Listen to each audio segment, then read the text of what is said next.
പൂക്കളമിടാൻ കൊണ്ടോട്ടി നഗരസഭയുടെ നേതൃത്വത്തിൽ നടത്തിയ ചെണ്ടുമല്ലി പൂക്കൃഷിയുടെ ജനകീയ വിളവെടുപ്പ് നാടിന്റെ ആഘോഷമായി മാറി. ചിറയിൽ 28ാം വാർഡിൽ നടത്തിയ പൂക്കൃഷിയുടെ വിളവെടുപ്പ് നഗരസഭാ ചെയർപേഴ്സൺ നിത ഷഹീർ നിർവഹിച്ചു. ചിറയിൽ GMUP സ്കൂളിന് സമീപം കൊണ്ടോട്ടി നഗരസഭ അയ്യങ്കാളി തൊഴിലുറപ്പ് പദ്ധതിയിൽ ആവിഷ്കരിച്ച് നടപ്പാക്കിയ ചെണ്ടുമല്ലി പൂക്കൃഷിയുടെ വിളവെടുപ്പ് നാടിന്റെ ഉത്സവമായി മാറി.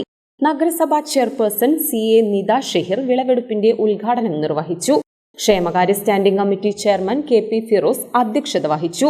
വാർഡ് കൌൺസിലർ KP സൽമാൻ, നഗരസഭാ ഉപാധ്യക്ഷൻ അഷ്റഫ് മടാൻ, സ്ഥിരം സമിതി അധ്യക്ഷരായ CT ഫാത്തിമത്ത് സുഹ്റാബി, റംല കൊടവണ്ടി, കൌൺസിലർമാർ, നെടിയിരുപ്പ് കൃഷി officer KP Shemeena, lions club Kondotty town president PC മണി, നഗരസഭാ തൊഴിലുറപ്പ് കോർഡിനേറ്റർ ഫസീല തുടങ്ങിയവരും തൊഴിലുറപ്പ് തൊഴിലാളികളും നാട്ടുകാരും ചിറയിൽ GMP സ്കൂൾ വിദ്യാർത്ഥികളും വിളവെടുപ്പിൽ പങ്കുചേർന്നു. അത്തപ്പൂക്കളം ഒരുക്കാൻ നാട്ടുകാർക്ക് സൗജന്യമായാണ് പൂക്കൾ വിതരണം ചെയ്തത്.